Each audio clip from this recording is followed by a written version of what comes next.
हम राजाओं का विषय देख रहे हैं। तो अभी हम जाते हैं राजा अमस्या।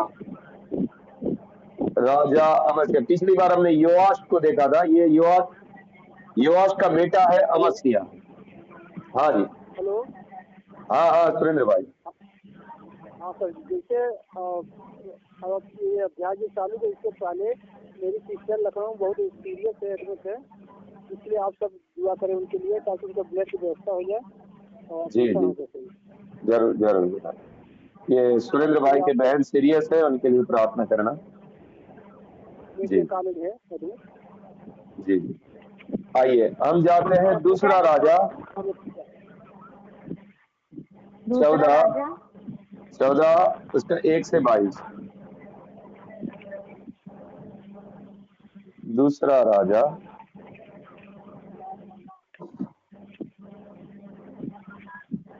मनीषा बहन पढ़े। पढ़े सर? नहीं, आप पढ़ेंगे तो यहाँ बैठे हुए लोगों को नहीं सुनाई देगा। तो ये सिस्टर पढ़ेंगे ना चलिए तो ठीक उधर। है, हम नहीं पढ़ेंगे। हाँ, मैं आपको जब सब फोन पे होंगे तब आपको बोलूंगा। चलिए ठीक है। हाँ जी, ओके जी सिस्टर। यहोवाश के पुत्रों योआश के दूसरे वंश में यहूदा का राजा हुआ जब अमस्याह राजा हुआ। हाँ एक मिनट। हाँ, बहुत आवाज हो रहा है किसी के घर के आसपास। कौन है? कोई कोई बच्चे बोल रहे हैं आसपास में। किसके घर के आसपास में? कमल देव जी, आपके यहाँ हो रहा है? नहीं नहीं, यहाँ पे कुछ नहीं है।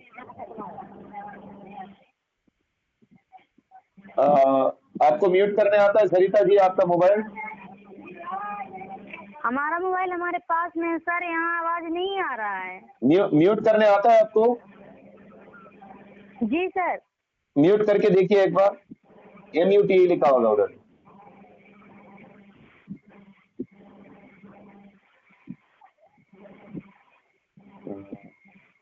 इसका मोबाइल बहुत आवाज कर रहा है। वो छोटा मोबाइल, मुझे लग रहा है कमल जी का ही मोबाइल आवाज कर रहा है। हाँ, ठीक है। हाँ जी, आइए पढ़ते हैं। जब वो राज्य करने लगा तब वो 25 वर्ष का था। ओके, अमस्या जब राज्य कर रहा था, राज्य करना शुरू किया था, 25 वर्ष का है। आगे। और यरूशलेम में 29 वर्ष राज्य करता रहा। 29 साल राज्य किया। आगे। उसकी माता का नाम यहोअदीन था जो हाँ यरूशलेम की थी। हाँ, उसकी माँ का नाम भी लिखा है। उसने वह किया जो यहोवा की दृष्टि में ठीक था, तो भी अपने मूल दाऊद के समान न किया।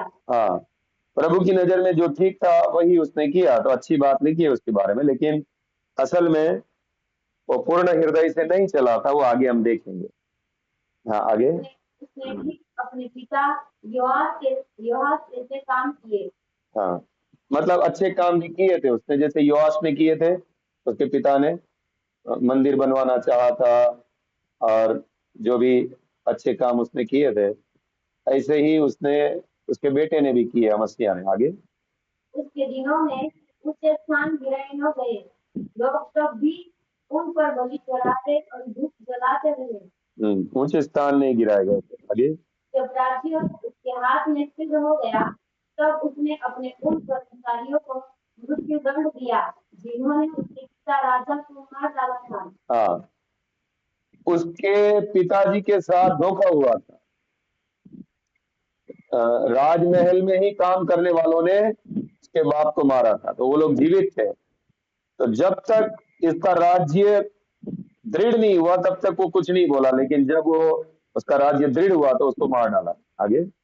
परंतु उन भूमियों के बच्चों को उसने न मार डाला, क्योंकि यहोवा की यह आज्ञा मूसा की व्यवस्था की पुस्तक में लिखी है, पुत्रों के कारण पिता न मार डाला जाए और पिता के कारण पुत्र न मार डाला जाए। जिसने पाप किया हो वही उस पाप के कारण मार डाला जाए। हाँ, तो अमस्या ने ये काम अच्छा किया। मूसा की व्यवस्था के अनुसार उसके बाप को जो मारने वाले थे उनको मार डाला, लेकिन उनके बच्चों को नहीं मारा, क्योंकि मूसा की व्यवस्था में लिखा था कि बाप की सजा बाप को ही मिले, बच्चों को ना मिले। ओके, आगे। उसी अमस्या ने नमक की कढ़ाई में 10,000 एदोमी पुरुष मार डाले और हाँ सेना नगर से युद्ध करके उसे ले लिया और उसका नाम यब्सेल था और वो नाम आज तक चलता है। हाँ, आगे। तब अमस्या ने इस्राएल के राजा यहोआश के पास जो येहू का पोता और यहोआश का पुत्र था उसको से कहला भेजा, हम एक दूसरे का सामना करें। ओके, ठीक है, वो नहीं पढ़ेंगे हम। वो बात वहां पे ऐसी है कि यहूदा का राजा अमस्या इस्राएल के राजा से बोलता है कि चल आजा, हम लड़ाई करते हैं। तो इस्राएल का राजा उसकी हंसी उड़ाता है। वो हंसी इसके लिए उड़ाता है, बोलता है मेरा सेना बड़ा है, तेरी सेना छोटी है, तू मेरे से लड़ने में बहुत छोटा है। लेकिन अमस्या फिर भी बड़ाई करता है, नहीं तू आ जा लड़ने के लिए, और वो उसको ध्वस्त कर देता है इस्राएल का राजा। क्योंकि ये परमेश्वर का न्याय था, वो हम आगे देखेंगे। अभी हम सीधा जाते हैं, क्योंकि हमें इसमें जो पॉइंट की बात सीखनी है उसको ही सीखेंगे। 15 से तो इस्राएल का राजा आके उसको हरा देता है, और उसका सोना वोना सब लूट के लेके चला जाता है, मंदिर का भी सोना लेके चला जाता है। उसे ये तो आप पढ़ लेना। अभी 15 से पढ़िए। यहोआश के और काम जो उसने किए और उसकी वीरता और उसने किसी रीति यहूदा के राजा अमस्या से युद्ध किया जो सब किया इस्राएल के राजाओं के इतिहास की पुस्तक में नहीं लिखा है। ओके, ठीक है। अभी हम लोग सीधा जाते हैं, इसी राजा के बारे में दूसरी जगह भी लिखा है, तो हम पॉइंट की बात देखेंगे और कुछ बातें जो इसमें सीखनी है उसके बारे में हम देखेंगे। दूसरा इतिहास 25, दूसरा इतिहास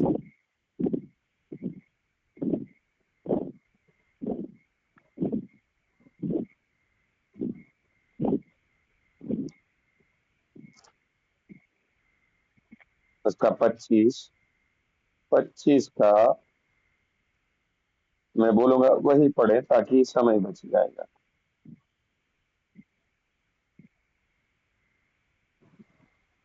25 का 1 और 2 पढ़िए। जब अमस्या राज्य करने लगा तब वो 25 वर्ष का था। हाँ, 25 वर्ष के समय में वहां भी लिखा था, तो राज्य करने लगा। आगे। यरूशलेम में 29 वर्ष तक राज्य करता रहा। वो भी वहां लिखा था। आगे। उसकी माता का नाम योराम था हाँ जो यरूशलेम की थी। हाँ, आगे। उसने वो किया जो यहोवा की दृष्टि में ठीक है परंतु खरे मन से न किया। हाँ, यहाँ पे एक पॉइंट लिखा है, वहां ये बात नहीं लिखी थी। उसने परमेश्वर की नजर में ठीक काम तो किए, लेकिन खरे मन से न किया। इंग्लिश में लिखा है पूर्ण हृदय से नहीं किया, खरे मन से नहीं किया, पूर्ण हृदय से नहीं किया। हाँ। फिर उसके बाद उसने उसके बाप के धोखा देने वालों को मार डाला, वो लिखा है। अब हम आगे बढ़ते हैं। कहाँ से पढ़ेंगे?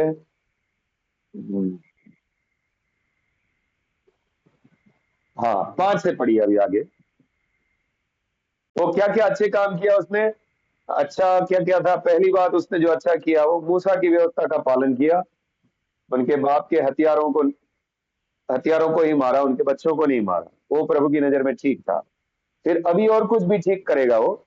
5वीं आयत से पढ़िए। तब अमस्या ने यहूदा को वरन सारे यहूदियों और बिन्यामीनियों को इकट्ठा करके उनको पितरों के घरानों के अनुसार सहस्त्रपतियों के अधिकार में ठहराया और उनमें से जितनों की आयु 20 वर्ष की अथवा उससे अधिक थी उनकी गिनती करके 3 लाख भाला चलवाने वाले और ढाल उठाने वाले बड़े बड़े योद्धा पाए। ओके, अभी वो अपनी सेना इकट्ठी कर रहा है। अमस्या यहूदा का राजा, ये कौन सा वाला राजा है? जो दाऊद के बेटे के बेटे के बेटे के बेटे वाली लाइन में है। इस्राएल के राजाओं की लाइन जो है वो अलग है, वो पूरा बिगड़ चुका है, लेकिन ये दाऊद वाली लाइन वाले हैं। अमस्या दाऊद वाली लाइन का राजा है। अब वो इकट्ठा कर रहा है, एदोम से युद्ध करना चाहता है, तो अपनी सेना को इकट्ठा कर रहा है। तो एक अच्छा काम वो करता है, अभी हम देखेंगे क्या करता है। आगे पढ़िए। फिर उसने 1 लाख इस्राएली शूरवीरों को भी 160 चांदी देकर बुलवाया। हाँ, अब वो भाड़े से सैनिक मंगवा रहा है। किससे? इस्राएल से। हाँ, कितना कितना? 100 किक्कार चांदी देकर वो कितने मंगवा रहा है? 1 लाख इस्राएली शूरवीरों को मंगवा रहा है।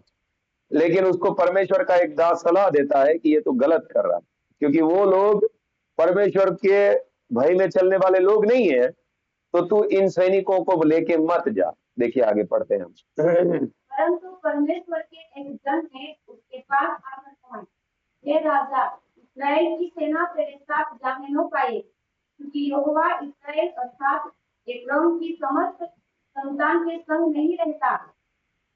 हाँ, परमेश्वर उन लोगों के साथ नहीं है, तो तू इन लोगों को लेके मत जा। ये 1 लाख, 1 लाख ही था ना? हाँ, 1 लाख इस्राएली सैनिक तूने जो भाड़े से मंगवाए हैं चांदी देकर, उसको मत लेके जा। ये परमेश्वर का एक दास सलाह दे रहा है। उसको परमेश्वर ने बोला करके तो नहीं लिखा है, हो सकता है वो सलाह दे रहा है अपने तजुर्बे से, अपने अनुभव से। आगे, यदि तू जाकर पुरुषार्थ करे और युद्ध के लिए हिया बांधे, तो भी परमेश्वर तुझे शत्रुओं के सामने गिराएगा, क्योंकि सहायता करने और गिरा देने दोनों में परमेश्वर सामर्थी है। हाँ, वो परमेश्वर का दास उसको बोलता है तो इतने लोग लेके जाएगा तो भी हार सकता है तू। हाँ। हाँ, फिर आगे। अमस्या ने परमेश्वर के भक्त से पूछा, मैं जो 100 चांदी में इस्राएली दल को दे चुका हूँ, उसके इसे क्या करूँ? वो बोल रहा है इतना चांदी में दे चुका हूँ, अभी क्या कर सकता हूँ मैं? अभी मैंने 1 लाख मंगाना ही पड़ेगा, उसका क्या करूँ मैं?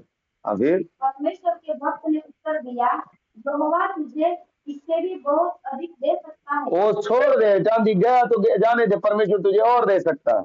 आगे, तब अमस्या ने उन्हें अर्थात उस दल को जो एप्रैम की ओर से उसके पास आया था अलग कर दिया कि वे अपने स्थान को लौट जाए। हाँ, अमस्या ने परमेश्वर के दास की बात मान ली, उस दल को 1 लाख लोगों को अलग कर ली। ये भी प्रभु की नजर में उसने अच्छा किया। आगे, तब उनका क्रोध यहूदियों पर बहुत भड़क उठा और वे अत्यंत क्रोधित होकर अपने स्थान को लौट गए। हाँ, अभी वो जो इस्राएली जो आए थे 1 लाख भाड़े से आए थे, वो गुस्सा हो गए।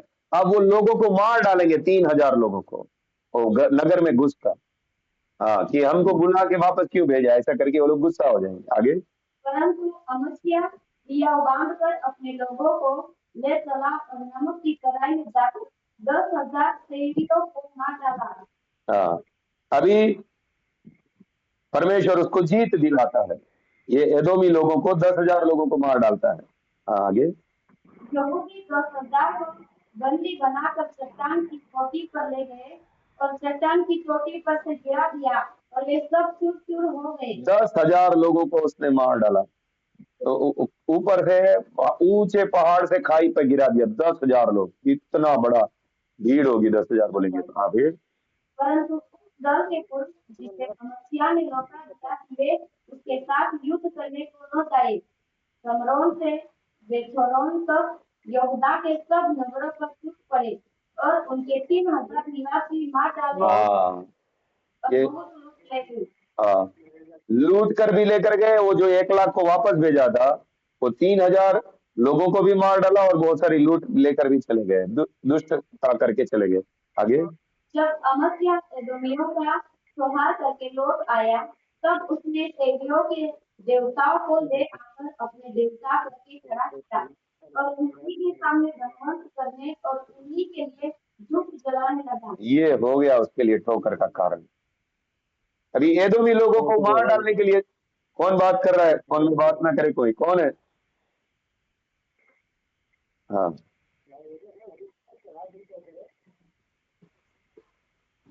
हाँ, तो जब उसको मार डाल, एदोमी लोगों को मारने के लिए गया, वहां पे उनको अच्छे कोई देवता दिख गए, देवताओं की मूर्तियां, वो लेकर आ गया अपने साथ में। और वो करता भी क्या है, आगे देखो। तब यहोवा का क्रोध हाँ, समस्या पर भड़क उठा और उसने उसके पास एक नबी भेजा, जिसने उससे कहा, जो देवता अपने लोगों को तेरे हाथ से बचा न सके, उसकी खोज में क्यों लगा है? हाँ, परमेश्वर बिल्कुल पॉइंट की बात बोलते हैं। तू गया और तूने उस एदोमी लोगों को मार डाला और उसी के देवता को तू लेकर आता है, उसको दंडवत करता है, तो उसकी उसकी खोज में लगता है। अभी तेरे हाथ से वो देवता उनके लोगों को नहीं बचा सका, तो उसकी पूजा कैसे कर रहा है?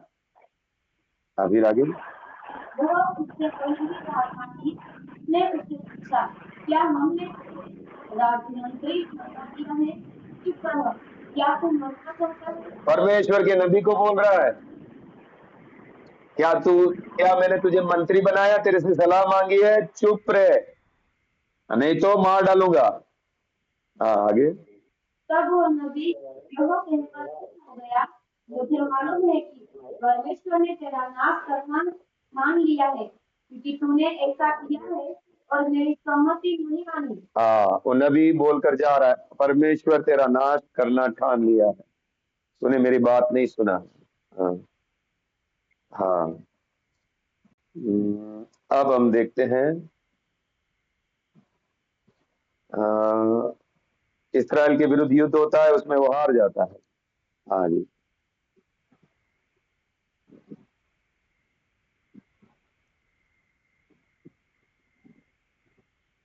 हार क्यों जाता है उसका यहाँ पे,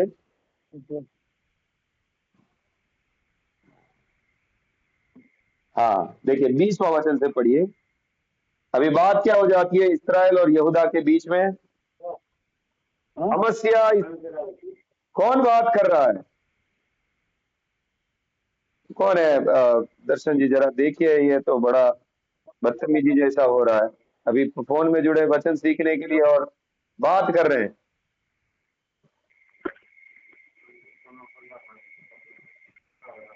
जी ब्रदर, अपने यहाँ तो जो भी है सब सीखने वाले ही हैं। नहीं नहीं, कोई बात कर रहा है, वहां पे आवाज हो रहा है। आपके यहाँ हमारा नहीं बोल मोबाइल रहा तो हूँ। म्यूट पर है नहीं ब्रदर। नहीं, आपका नहीं बोल रहा हूँ मैं।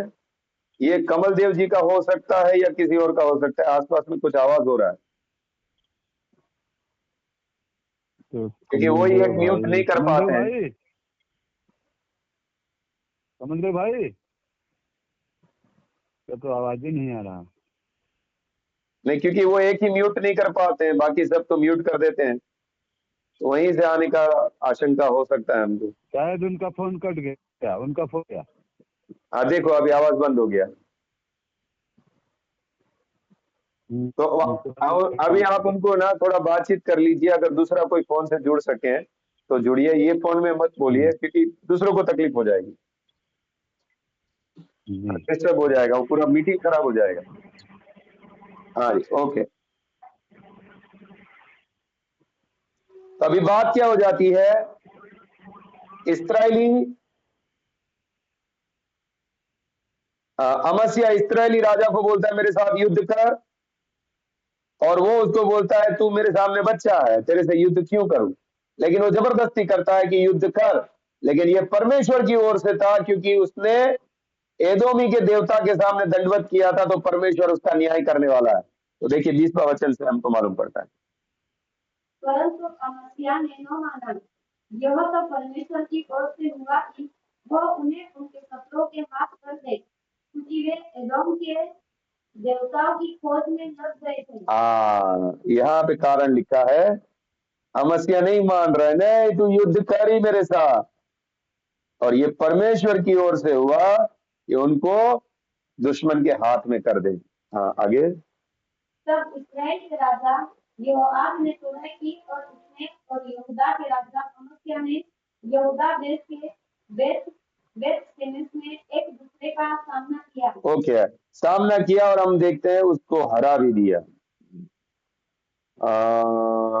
उसके बाद हम देखते हैं उसकी मौत कैसे होती है, 27 से पढ़ लीजिए। जिस समय अमस्या यहोवा के पीछे चलना छोड़कर फिर गया था, उस समय से यरूशलेम में उसके विरुद्ध द्रोही की बढ़ोतरी होने लगी और वह लाकीश को भाग गया। अतः दूतों ने लाकीश तक उसका पीछा करके उसको वहीं मार डाला। ओके, इनका भी अंत कैसे हुआ? उसी के राज्य में विश्वासघात होता है, उसके ही लोग उसके प्रति धोखा करते हैं, और जैसे ही उससे धोखा करते ये भाग जाता है लाखीश नाम के शहर में। ये लोग उसका पीछा करके वहीं पे उसको मार डालते लाखीश में। तो इसकी मौत भी उसके बाप जैसे ही हुई, धोखा करके उसको मार डाला गया। अभी हम इसमें देखते हैं कुछ बातें जो सीखने लायक हैं। पहली बात, हम देखते हैं कुछ बात इस व्यक्ति ने मानी परमेश्वर की। इनके बारे में अच्छा बोला गया कि कुछ बातों में ये व्यक्ति परमेश्वर की व्यवस्था के अनुसार चला। जैसे उनके बाप के हथियारों को मारा, उनके बच्चों को नहीं मारा, क्योंकि मूसा की व्यवस्था में लिखा था परमेश्वर का एक नबी आया, उसकी बात वो सुन रहा है, और परमेश्वर ये सब कर रहा है तो परमेश्वर उसको आशीष भी दे रहा है, उसको जीता भी रहा है। एदोमी के हाथ से जिताया और परमेश्वर उसके साथ भलाई किया। लेकिन वो व्यक्ति पूर्ण हृदय से परमेश्वर को न मानने के कारण उसको मन किया कि ये देवता अच्छा लग रहा है तो इस देवता के मैं पूजा करता हूँ। किसी ने कुछ उसको बोला होगा कि ये देवता को मानने से तुझे आशीष मिल सकती है, वो एदोमी के देवताओं को मानने लगता है।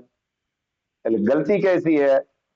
उसको चेतावनी भेजी जा रही है कि ये तुझे ऐसा नहीं करना है, परमेश्वर की ओर से तुझे वचन दिया जा रहा है, वो उसको चुप करा देता है।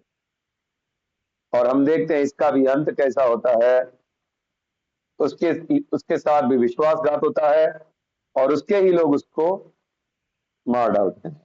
अभी इसमें कुछ बात सीखने के लिए जो है, पहली बात उसमें 25 में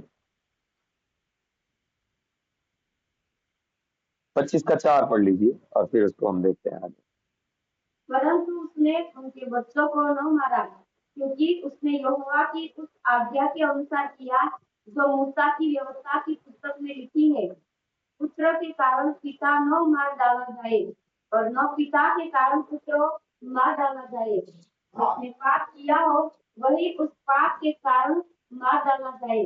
ओके, मूसा की व्यवस्था में ऐसा लिखा था, बाप ने पाप किया है तो बाप ही मरेगा, बेटा ने पाप किया है तो बेटा मरेगा। बाप के कारण ना बेटा मरे, ना बेटे के कारण बाप मरे। अभी कुछ वचन में दिखाता हूं, उसके द्वारा आपको लग सकता है कि एक जगह ऐसा लिखा, एक जगह ऐसा क्यों लिखा। निर्गमन 34 उसका 6 और उसका 7।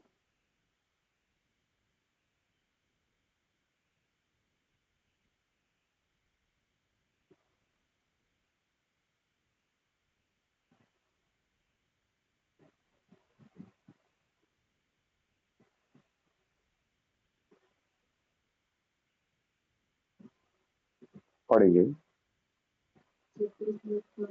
हाँ, यहोवा उसके सामने होकर यह वचन निर्गमन 34। हाँ बराबर, एक मिनट, वो पूरा ना पढ़े, मैं जितना बोलता हूँ वहां से 6 का 34 का 6 और 7।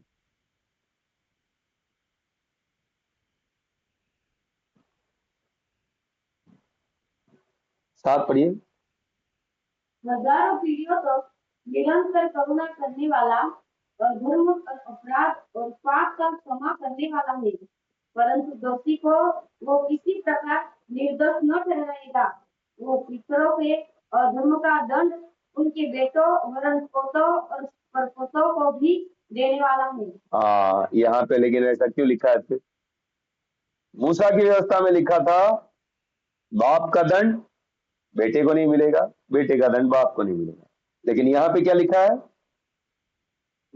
पितरों के अधर्म का दंड उनके बेटों वरन पोतों और परपोतों को भी देने वाला है। निर्गमन 20 में भी ऐसा लिखा है।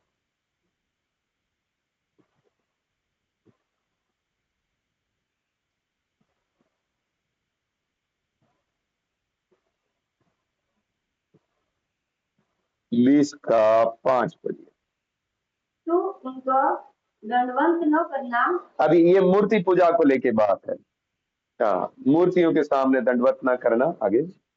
और न उनकी उपासना करना, हाँ, कि मैं तेरा परमेश्वर यहोवा जलन रखने वाला परमेश्वर हूँ, और जो मुझसे बैर रखते हैं उनके बेटों, पोतों और पोतों को भी पितरों का दंड दिया करता हूँ। यहाँ पे क्या लिखा है? हाँ, दंड किसको किसको मिलेगा? बेटों, पोतों और परपोतों को भी पितरों का दंड दिया करता हूँ। तो एक जगह पे ये मूसा की व्यवस्था में लिखा था, जो अभी हमने पढ़ा, वो देखिए, वो वचन इधर है। व्यवस्था विवरण 24 उसका 16।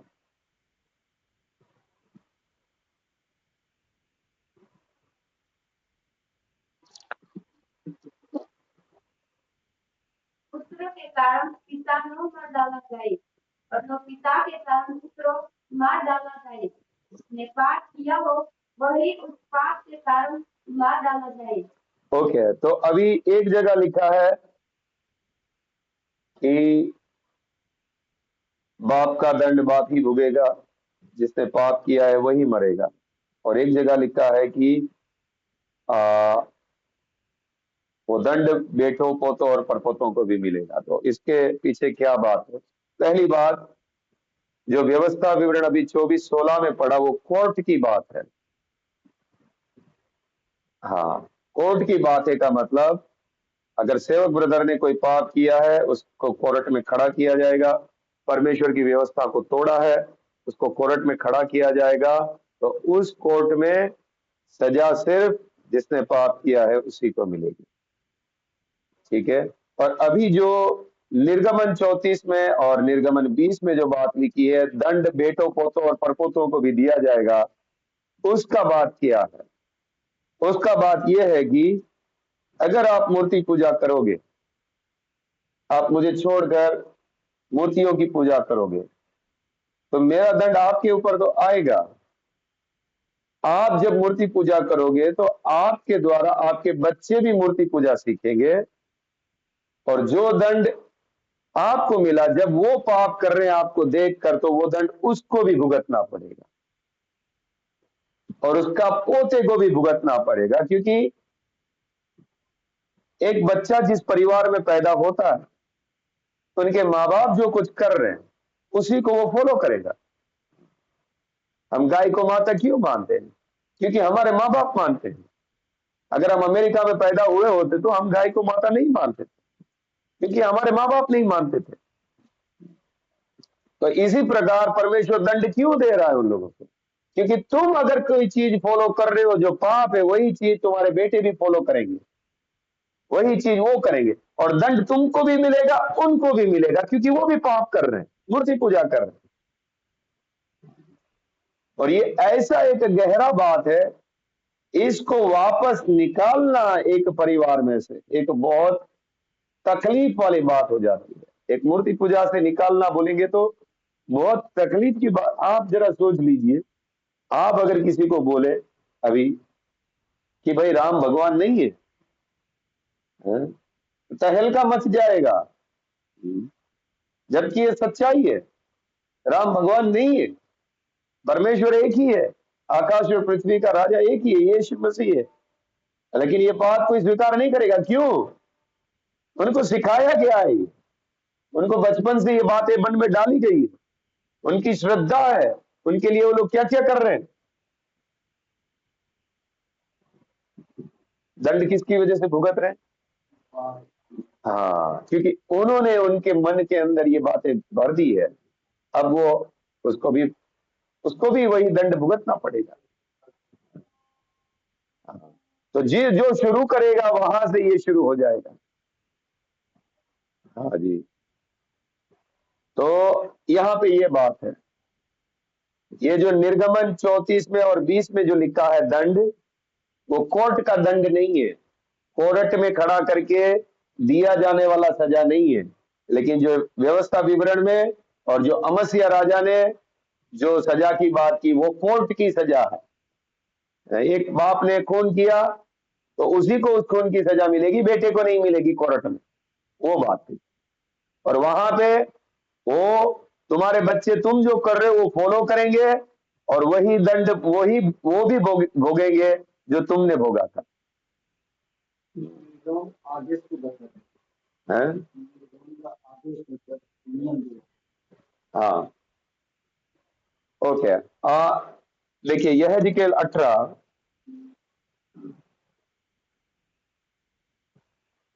19 और 20।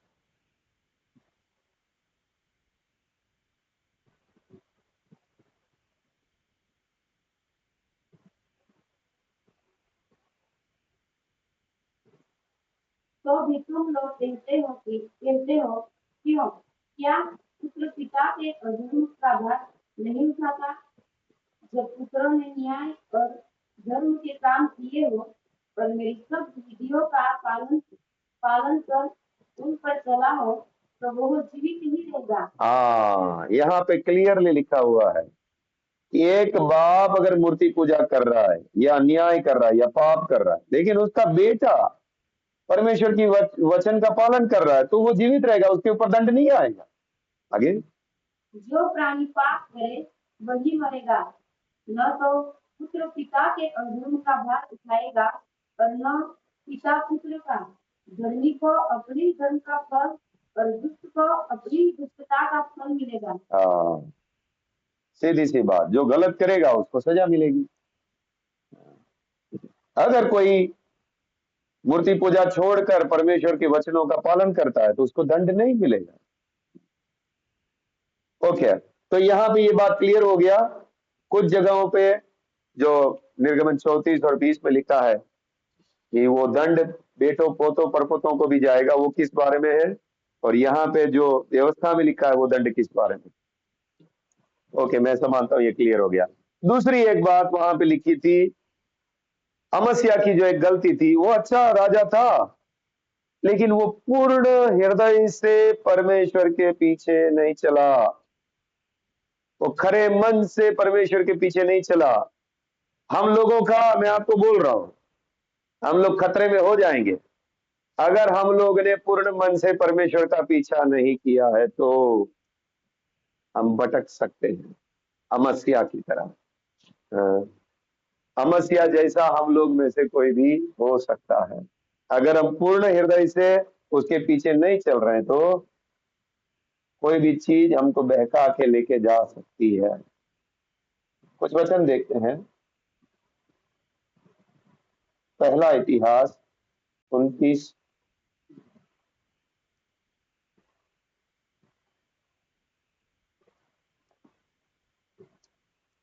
17 से 19।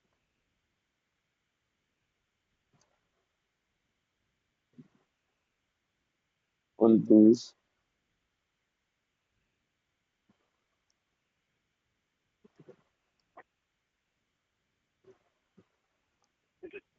17 से। हे मेरे परमेश्वर, मैं जानता हूँ कि तू मन को जानता है और सिधाई से प्रसन्न रहता है। मैंने तो यह सब कुछ मन की सिधाई और अपनी इच्छा से दिया है, और अब मैंने आनंद से देखा है कि तेरी प्रजा के लोग जो यहाँ उपस्थित हैं, वे अपनी इच्छा से तेरे लिए भेंट देते हैं। हाँ, 19 तक। हे यहोवा, हे हमारे पुरखा अब्राहम, इसहाक और इस्राएल के परमेश्वर, अपनी प्रजा के मन के विचारों में यह बात बनाए रख और उनके मन अपनी ओर लगाए रख। मेरे पुत्र सुलेमान का मन ऐसा खड़ा कर दे कि वह तेरी आज्ञाओं, टिप्पणियों और विधियों को मानता रहे और यह सब कुछ करे और उस भवन को बनाए जिसकी तैयारी मैंने की है। आमीन। ओके, यहाँ पे हम लोग देखते हैं दाऊद के बारे में। वो बोलता है, मुझे मालूम है प्रभु तू मन को जांचने वाला, सीधाई से प्रसन्न रहने वाला परमेश्वर है। ओके, और वो सुलेमान के लिए ये प्रार्थना भी करता है कि उसको तू एक ऐसा खरा मन दे जो तेरी आज्ञाओं तेरी विधियों पर चलता है। हाँ, अगर हमारे पास ऐसा खरा मन नहीं है तो हम अमस्या बनेंगे। कितने लोगों को अभी परमेश्वर के वचन प्रचार होने के समय क्रोध चढ़ता है। क्यों? पूर्ण हृदय से नहीं चलते हैं, अभी उनको इधर उधर घूमना है, इसके लिए आप वो वचन के सामने नहीं आएंगे। पहला राजा 8 उसका 61।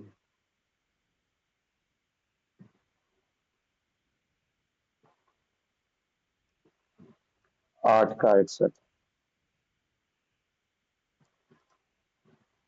तो तुम्हारा मन हमारे परमेश्वर यहोवा की ओर ऐसी पूरी रीति से लगा रहे कि आज के समान उसकी विधियों पर चलते और उसकी आज्ञाएं मानते रहो। पूरी रीति से मन लगा रहे हैं। सुलेमान की प्रार्थना है, उसी का 3 का 6 पहला राजा। हमारी ये प्रार्थना होनी चाहिए, नहीं तो हम में से कितने सारे अमस्या बनने वाले हैं अगर आप पूरे मन से खराई से नहीं चलते हैं। 3 का 6। सुलेमान ने कहा, तू अपने दास मेरे पिता दाऊद पर वही करना करता रहा, क्योंकि वह अपने को तेरे सम्मुख जानकर तेरे साथ सच्चाई और धर्म और मन की सीधाई से चलता रहा। और तूने यहाँ तक उस पर करुणा की थी कि उसे उसकी गद्दी पर विराजने वाला एक पुत्र दिया है, जैसा कि आज वर्तमान है। परमेश्वर की करुणा आपके ऊपर बनी रहेगी अगर आपने मन की सीधाई से चलते रहे, पूर्ण मन से आप उनके पीछे चलते रहे, तो परमेश्वर की करुणा आपके ऊपर बनी रहेगी। और अगर आप पूरी सीधाई से नहीं चले तो परमेश्वर की करुणा आपके ऊपर से हट जाएगी, जैसी शाऊल के साथ हुआ था। फिर आपके जीवन से शांति चली जाएगी, आप एक डिस्टर्ब, एक अशांत व्यक्ति बन जाएगा शाऊल के जैसा। 11 का 38 पढ़िए उसका ही, पहला राजा।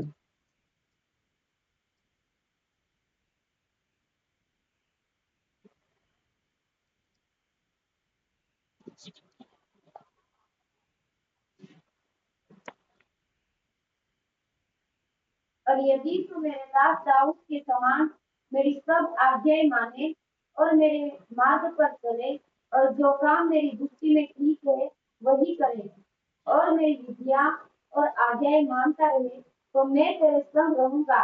और जिस तरह मैंने दाऊद का घराना बनाए रखा है, वैसे ही तेरा भी घराना बनाए रखूंगा और तेरे हाथ इस्राएल को दूंगा। यरोबाम से परमेश्वर वायदा करता है, लेकिन यारोबाम ने क्या किया? धोखा किया। यारोबाम कौन है? जो सुलेमान का कर्मचारी था, जो इस्राएल के 11 गोत्र उसके हाथ में दिए थे। परमेश्वर उसको बोल रहा है, सीधे मन से चलता रहेगा तो दाऊद की तरह तुझे आशीष दूंगा। लेकिन उसको तो पैसा चाहिए था भाई, उसको तो नाम चाहिए था। 11 गोत्र उसके हाथ में आ गए, अब वो तो चीर फाड़ करेगा, वो विश्वास योग्य नहीं, विश्वासघाती बन जाएगा। से खरे मन से नहीं चला यरोबाम।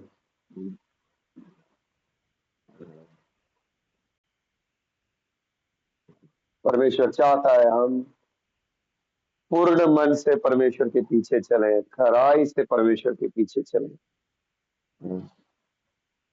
15 का 5 भी पढ़िए।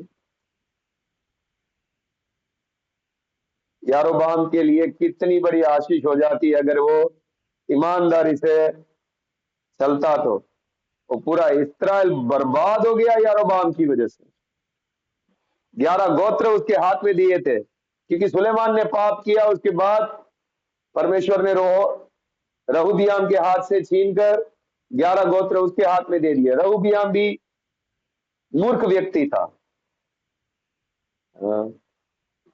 पूरे इस्राएल के लोग आए, बोले तेरे पिताजी ने हमारे ऊपर बहुत बड़ा भार डाला है, टैक्स दिया, बनाया होगा उसने सुलेमान ने। तो इस्राएल के लोग बोल रहे रहुबियाम को, भाई तू टैक्स कम कर देगा तो हम तेरे पीछे चलेंगे। तो उसने बोला थोड़े दिन के बाद आओ, मैं पूछ के बताता हूँ। वो बच्चे, उसके साथ में जो बच्चे जवान लड़के थे, उसकी सलाह को मान रहा है। वो बोलता है मैं और टैक्स बढ़ाऊंगा आपके ऊपर। तो तब फिर परमेश्वर 11 गोत्र यारोबाम को देता है। और प्रभु बोलता है यारोबाम को, तू अगर खरे मन से मेरे पीछे चलेगा तो दाऊद की तरह तुझे आशीष दूंगा। लेकिन ये थोड़ी ना सुनेगा, उनको आत्मिक आशीष थोड़ी ना चाहिए, ये संपत्ति चाहिए उन लोगों को।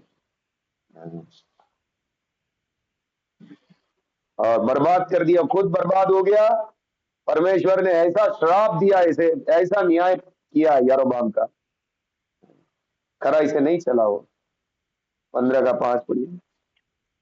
क्योंकि दाऊद वह किया करता था जो यहोवा की दृष्टि में ठीक हालेलुया। आगे, और जिसकी उरिया की बात के सिवाय और किसी बात में यहोवा की किसी आज्ञा से जीवन भर कभी न मोड़ा। हाँ, दूसरा राजा 22 का 2। दाऊद एक धन्य व्यक्ति था। हाँ, वो जरूर पाप में गिरा, लेकिन वो कैसा पश्चाताप करके प्रभु के सामने वापस नम्र हो जाता है। 22 उसका 2। उसने वह किया जो यहोवा की दृष्टि में ठीक है, और जिस मार्ग पर उसका मूल पुरुष दाऊद चला, ठीक उसी पर वह भी चला, और उससे न तो दाहिनी और न बाईं और मुड़ा। योशिया राजा की महिमा है ये, परमेश्वर के इच्छा में चला दाऊद की तरह। योशिया एक बहुत अद्भुत राजा था, वो भी जागृति लेकर आया था। दूसरा इतिहास 17 उसका 3।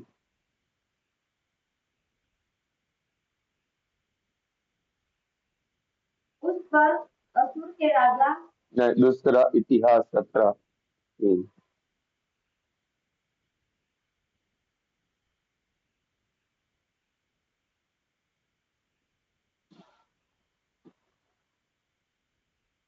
यहोवा यहोशापात के संग रहा, क्योंकि उसने अपने मूल पुरुष दाऊद की प्राचीन चाल का अनुसरण किया हालेलुया।